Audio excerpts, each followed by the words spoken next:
మరొకటి బాధ కలిగించే అంశము, మేనల్లునికి మేనకోడలకు అంటే షర్మిలమ్మ కుమారునికి కూతురుకు జగన్మోహన్ రెడ్డి గారు తీవ్రమైనటువంటి అన్యాయం చేసినాడనే మాట నాకే బాధ కలుగుతుంది. అంటే ఒకవేళ నిజంగా ఎవరైనా మీ మాటలు నమ్మితే మీ బిడ్డను, మీ కుమారుణ్ణి ఏ విధంగా భావిస్తారు తల్లి?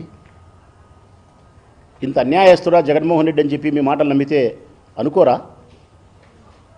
ఈ రాష్ట్రానికి మాజీ ముఖ్యమంత్రి నీ కుమారుడు, రాజశేఖర రెడ్డి కుమారుడు, ఈ రాష్ట్ర మాజీ ముఖ్యమంత్రి, ఇంకా 2-3 దఫాలు ముఖ్యమంత్రి అయ్యే ప్రజాభిమానం కలిగినటువంటి నాయకుడు నీ బిడ్డ.